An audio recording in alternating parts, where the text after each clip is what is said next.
नमस्कार मित्रों, मैं Neeraj Saxena, physics faculty. Last lecture हमने किया है समांतर प्लेट संधारित्र की धारिता पर माध्यम का प्रभाव। केस फर्स्ट में अपन ने पदार्थ पूर्ण रूप से भरा था। जब पदार्थ को पूर्ण रूप से भरते हैं तो धारिता निर्वात की पराविद्युतांक गुना हो जाती है। दूसरा, अपन ने आंशिक रूप से अगर पदार्थ भरा है तो धारिता epsilon 0 A upon T upon epsilon R plus D minus T। मैंने आपको कल बताया था एकेडमिक पॉइंट ऑफ व्यू से या कंपटीशन पॉइंट ऑफ व्यू से आंशिक रूप से भरे हुए संधारित्र की धारिता का ये फॉर्मूला आपको याद रखना है, काम आएगा। क्लियर? अब पहले इनसे संबंधित छोटे मोटे सवाल बता देता हूं मैं आपको, जो पेंडिंग या मैंने उस दौरान कहे होंगे, है ना। उसके बाद फिर मैं गोलीय संधारित्र लेता हूं। पहला क्वेश्चन है ना, पहला क्वेश्चन है गर्मियों की तुलना में, या यूं कहते हैं सर्दियों की तुलना में गर्मियों में संधारित्र प्रभावशाली नहीं होते। कहने का सीधा सीधा मतलब है कि सर्दियों में तो संधारित्र प्रॉपर काम करते हैं, लेकिन गर्मियों के समय उनकी क्षमता में, एफिशिएंसी में कुछ कमी आ जाती है। खराब होना नहीं कह रहा हूं मैं, लेकिन उनकी क्षमता गर्मी के समय कम हो जाती है, जबकि सर्दी में ये अच्छी या पूर्ण क्षमता से कार्य करते हैं। आपने भी कई बार देखा होगा कि गर्मियों के समय पंखे, कूलर वगैरह वगैरह वो स्पीड नहीं देते जो अपन सर्दियों में उनको देखते हैं, है ना। हालांकि सर्दियों में अपन चलाना पसंद नहीं करते, लेकिन फिर भी कई लोग गौर करते हैं कि सर्दियों में पंखा बहुत अच्छी हवा देता है, उस समय हम हवा खाना नहीं चाहते, और गर्मियों में जब हमें हवा चाहिए तो उस समय पंखे रोने लगते हैं। मतलब उनकी एफिशिएंसी सर्दियों जैसी दिखाई नहीं देती। उसका सीधा सा रीजन, संधारित्र प्लेटों के बीच में अपन ने पराविद्युत पदार्थ भर रखा है ना। संधारित्र की प्लेटों पर आवेश प्लस Q एंड उतनी मात्रा का आवेश दूसरी प्लेट पर माइनस Q। बीच में स्थित पदार्थ है, पदार्थ पर या पदार्थ की सतह पर आवेश प्लेटों का विपरीत, इसको हम Q डैश लिखते हैं, इधर प्लस Q डैश, है ना। अब सब सीधी सीधी बात है।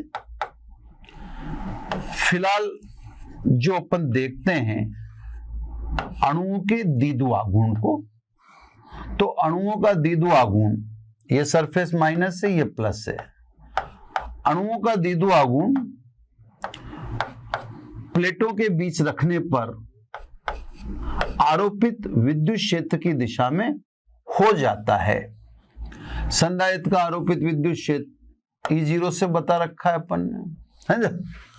तो जैसे आप विद्युत क्षेत्र में संधारित्र को रखते हो तो रखते ही द्विध्रुव आघूर्ण, अणुओं के द्विध्रुव आघूर्ण आरोपित विद्युत क्षेत्र की दिशा में संरेखित हो जाते हैं। परिणामी विद्युत क्षेत्र में कमी होती है, फलस्वरूप विभवांतर कम हो जाता है और धारिता बढ़ जाती है, या बढ़ जाती का मतलब प्रॉपर होती है। अब अपन उस सीन की बात कर रहे हैं गर्मी के समय की। गर्मी के समय क्या होता है उसको देखें। गर्मियों के समय जो वातावरण है वो हीटेड हो जाता है, यानी वातावरण उष्मीय हो जाता है। स्वाभाविक है, अपन भी ऐसा महसूस करते हैं कि जिन कमरों में सर्दी महसूस किया करते थे उन्हीं कमरों में गर्मी घुस जाती, या उन्हीं कमरों में पंखे के बिना काम नहीं चलता। तो इसका मतलब गर्मी के समय पूरे वातावरण में उष्मा फैल जाती है, उससे हर वस्तु प्रभावित है, क्योंकि वातावरण में उष्मा है। यही उष्मा संधारित्र को भी प्रभावित करेगी। इस उष्मा के कारण जो पराविद्युत पदार्थ है उसके अणुओं का जो द्विध्रुव आघूर्ण है वो वापस रीसेटल होने लगता है, यानी वो वापस विभिन्न दिशाओं में अभिविन्यस्त होने लगता है। अभी तो किसकी दिशा में? आरोपित विद्युत क्षेत्र की दिशा में द्विध्रुव आघूर्ण। लेकिन जब हीट एंटर करेगी, क्योंकि वातावरण में है गर्मियों के समय, तो ये अणुओं का द्विध्रुव आघूर्ण भी भिन्न दिशाओं में अभिविन्यस्त होने लग जाएगा। जब ये द्विध्रुव आघूर्ण भिन्न दिशाओं में अभिविन्यस्त होने लग जाएगा तो पदार्थ के कारण विद्युत क्षेत्र ईपी कम होगा, और जब पदार्थ के कारण विद्युत क्षेत्र ईपी कम होगा तो स्वाभाविक है ईपी के कम होने से परिणामी विद्युत क्षेत्र बढ़ेगा, और परिणामी विद्युत क्षेत्र बढ़ेगा तो विभवांतर में भी वृद्धि होगी। ई बढ़ा तो वी भी बढ़ा, और विभवांतर में वृद्धि होगी तो धारिता में कमी होगी। तो गर्मियों के समय संधारित्र की इफेक्टिवनेस, प्रभाव सर्दियों जैसा नहीं होता। ये क्वेश्चन के लिए अब आ जाओ सब क्वेश्चन नंबर 2। ठीक है, अगला क्वेश्चन मैंने आपसे कहा था, जो आपको यहां दिख भी रहा होगा या दिखा भी दिया मैंने, है ना। नेक्स्ट क्वेश्चन में अपन ने कहा था कि जो पदार्थ है उस पर प्रेरित आवेश Q डैश प्लेटों पर आवेश Q के बराबर नहीं होता है ना। क्यों नहीं होता है सब, इसको भी प्रूव करके दिखा। तो अपन ये बताने जा रहे हैं कि पदार्थ युक्त संधारित्र में पदार्थ पर प्रेरित आवेश Q डैश संधारित्र की प्लेटों पर आवेश Q की तुलना में कम होता है। ऐसा कैसे? तो सब जैसा मैंने चित्र बता रखा है कि मान लीजिए प्लेटों पर आवेश कैपिटल Q है और पदार्थ पर प्रेरित आवेश Q डैश है। संधारित्र तथा पदार्थ दोनों के कारण निर्वात में विद्युत क्षेत्र, निर्वात में विद्युत क्षेत्र, क्लियर सर?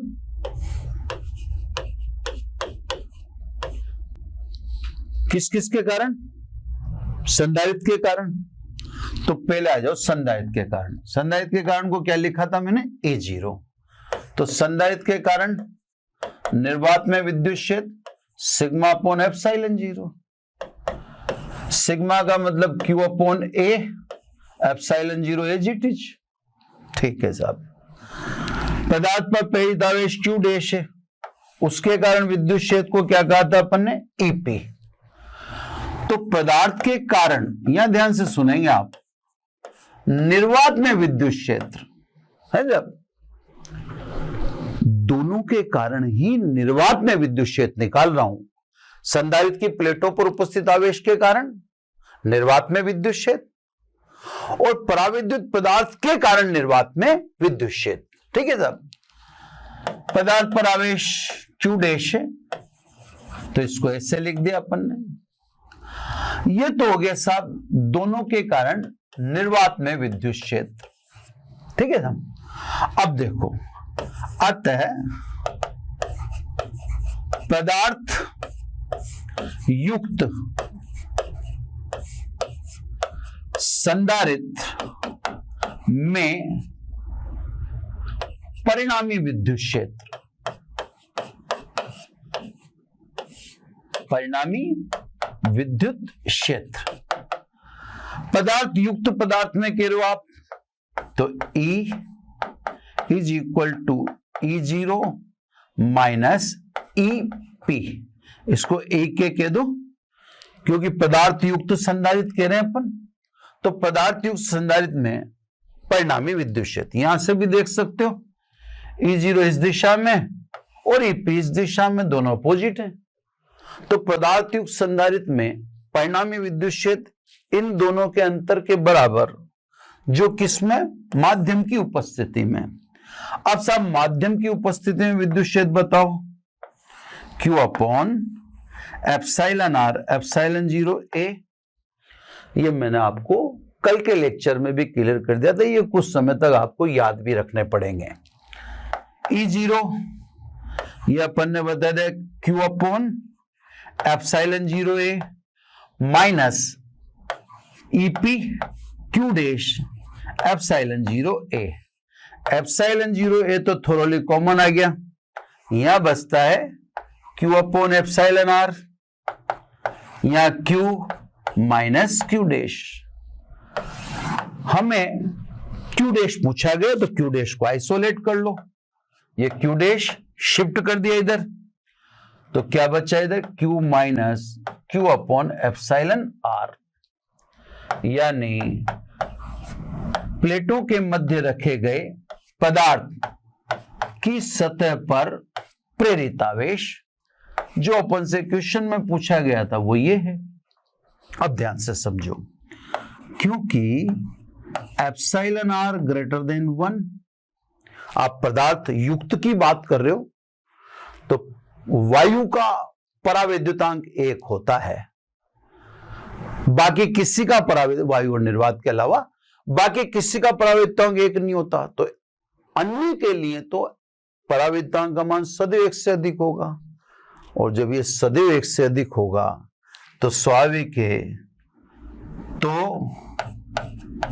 प्रेरित आवेश सदैव प्लेटों पर आवेश की तुलना में कम ही रहेगा। बस ये बराबर तब हो सकता है जब हम इसका मान 0 रख दें, तो परावैद्युतांक 0 तो कहां हो रहा है, नहीं। यह कहने का मतलब ये जो चीज है एप्सिलॉन आर, ये तो आप सीधा सीधा देखो, ज्यादा चक्कर में, एप्सिलॉन ऑलवेज ग्रेटर देन 1। जब ये ऑलवेज ग्रेटर देन 1 है तो Q dash always less than Q, यानी सीधी सीधी बात है, पदार्थ पर प्रेरित आवेश प्लेटों पर उपस्थित आवेश से कम होगा। ये सीधा सा प्रूव हो गया, कहीं किसी प्रकार का कोई कंफ्यूजन नहीं होना चाहिए। अब एक सवाल और, फिर उसके बाद अपन गोलीय संधारित्र की ओर जाएंगे। वो कुछ सवाल ऐसे होते हैं जो क्यों करवा लेने चाहिए। तो आंशिक रूप से भरे पदार्थ युक्त संधारित्र की धारिता, इससे रिलेटेड क्वेश्चन करा देता हूं, फिर अगला संधारित्र लेंगे और अगले टॉपिक्स लेंगे। क्लियर, ये 2 क्वेश्चन क्लियर हो गए, गर्मी सर्दी वाली बात और ये प्रेरित आवेश वाली बात है ना। अब अगली बात करते हैं, पहले क्वेश्चन यहां बोल देते हैं, फिर अपन पेज चेंज कर लेंगे और इसका यूज देखेंगे। संधारित्र की प्लेटों का क्षेत्रफल कैपिटल A है, मध्य दूरी स्मॉल d है, दिया गया आवेश तो अपन Q ही रखते हैं उसके जगह, है ना। प्रारंभ का मतलब निर्वात में, क्योंकि मैं पदार्थ की बात ही नहीं कर रहा। प्रारंभ में इसकी कोई धारिता रही होगी, वो अपन लिखेंगे। अब हमें क्या करना है उसकी बात को समझें। तो ये तो क्लियर हो गया कि प्रारंभ में निर्वात है ना। अब ये कहता है कि प्लेटों के मध्य 3 मिमी मोटाई का कोई परावैद्युत पदार्थ भर देते हैं तथा विभवांतर को पहले जितना बनाए रखने के लिए प्लेटों के बीच की दूरी 2.4 यानी 2.4 मिमी बढ़ा दी जाती है। तो बताइए प्लेटों के बीच रखे पदार्थ का परावैद्युतांक क्या होगा। ठीक है, अब ध्यान से समझिए, है ना। इस क्वेश्चन को अपन अब सोल्व करते हैं। ठीक, पेज ले लेते हैं नेक्स्ट, है ना। नेक्स्ट पेज लेके उस पे लेते हैं। अब मैं आपको यहां पे समझा के और वापस रिपीट भी कर दूंगा सवाल, है ना। ये कह रहा है प्रारंभ में, है ना, प्रारंभ में तो किसी प्रकार का कोई पदार्थ वगैरह आपने नहीं भरा है, तो संधारित्र की धारिता निर्वात में निकालेंगे, है ना। तो प्रारंभ में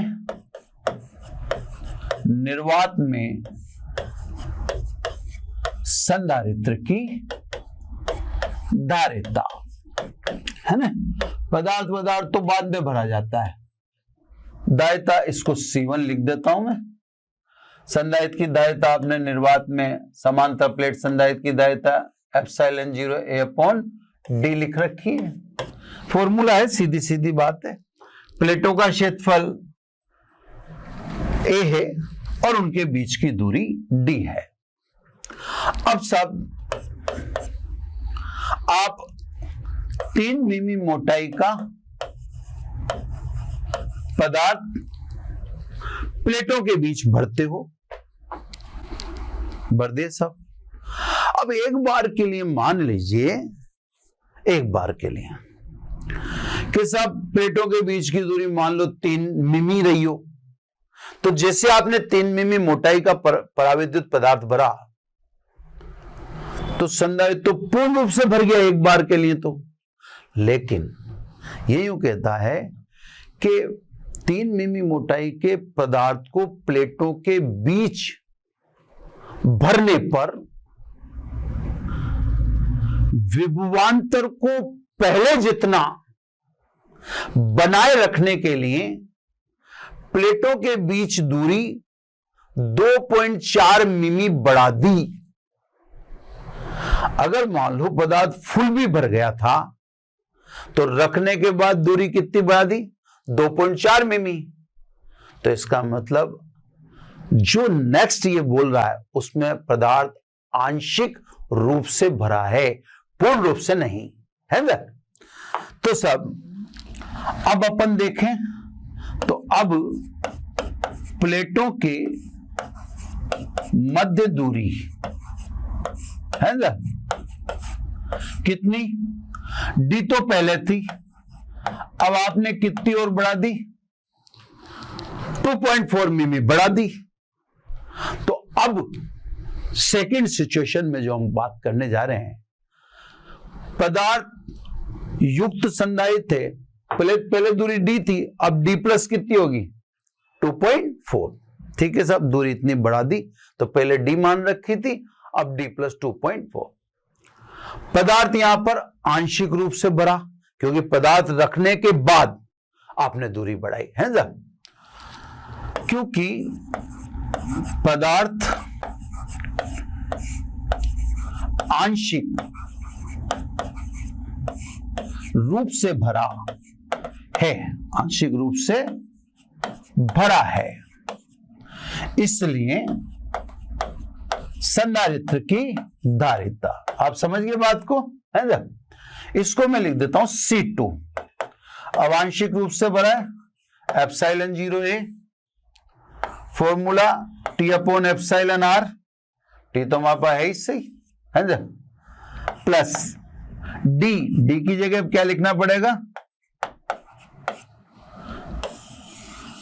प्लेटों के मध्य दूरी 2.4 मिमी बढ़ा दी, पहले D थी, तो अब कितनी होगी? D plus 2.4 minus small t। Clear साहब? यह आंशिक रूप से भरे संधारित्र की धारिता, कारण मैंने समझा ही दिया। अब ये कह रहा है ये दूरी क्यों बढ़ाई? ताकि विभवांतर पहले जितना ही बना रहे। इसका मतलब विभवांतर अपरिवर्तित है, विभवांतर अपरिवर्तित है, ये तो यही कह रहा है, इसमें मैं कुछ नहीं कह रहा। तथा आवेश अपरिवर्तित रहता है, ये मैं कह रहा हूं। विभवांतर तो इसने का चेंज नहीं होना चाहिए, इसने मैंने लिख दिया विभवांतर अपरिवर्तित है। फिर आवेश अपरिवर्तित है, ये मैं लिख रहा हूं। मैं आपको भी समझा देता हूं, आप भी इस बात का ध्यान रखना। आपके द्वारा किए गए किसी भी प्रकार के क्रियाक्रम से आवेश चेंज होने वाला नहीं है। आवेश संरक्षण का नियम यही कहता है ना? आप एक प्लेट को लेकर भाग भी जाओ तो भी आवेश पहले भी क्यों था और बाद में भी क्यों रहेगा। तो आप हर चीज में गलतफहमी रखना, लेकिन आवेश, ऊर्जा, संवेग, इन तीनों में गलतफहमी आपकी नहीं होनी चाहिए। तो सब अगर ये तो ठीक है दूरी बढ़ाइए, मैं तो कह रहा हूं अगर आप संधारित्र की एक प्लेट हटा भी देते तो भी आवेश अपरिवर्तित रहेगा। उसका कारण है आवेश संरक्षण का नियम, है ना? तो सब विभवांतर अपरिवर्तित रखने के लिए प्लेटों के बीच की दूरी 2.4 मिमी बढ़ा दी गई तथा आवेश अपरिवर्तित अकॉर्डिंग टू आवेश संरक्षण या आवेश संरक्षण के नियम से। तो Q और V तो चेंज नहीं होते, तो फिर C चेंज नहीं होगा। इसका मतलब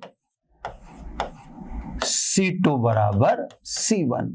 फिर धारिता कैसे चेंज होगी? तो धारिता अपरिवर्तित रहेगी, है ना? वैल्यू रखो सब, ये epsilon 0 A upon T upon epsilon R plus D plus 2.4 minus T exactly इधर एप्सिलॉन 0 A अपॉन D। ठीक है ना? ये कैंसिल हो गया, D भी आप समझ लो कैंसिल, ये है ना? तो अब मैं सीधे सीधे लिखता हूं T upon epsilon R plus 2.4 minus T is equal to, इधर तो अब 1 ही बचा, है ना?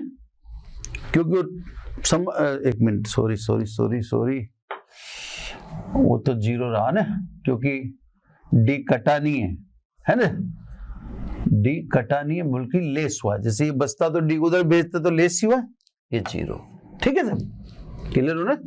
मैंने पहले D को कैंसिल की, D divided by D is equal to 1 होगा, लेकिन ये D डिवाइडेड बाई D नहीं है, D माइनस D है, तो D माइनस D तो 0 हुआ ना, है ना? ठीक है सर, तो ये T की वैल्यू रख दी अपन ने 3 मिमी epsilon R plus 2.4 and minus 3 is equal to 0। अपन से रखे गए पदार्थ का पराविद्युतांक पूछा है ना?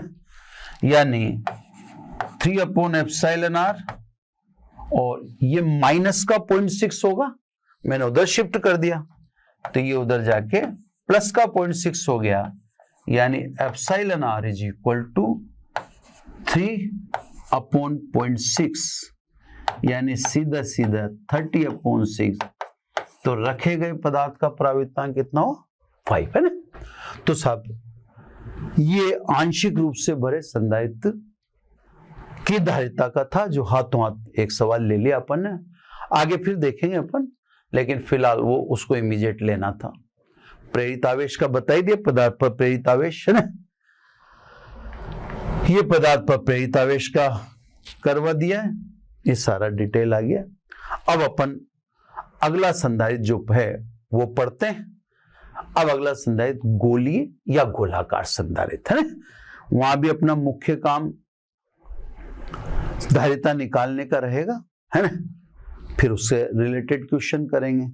चलो साहब, ये बात क्लियर होगी पूरी, है ना?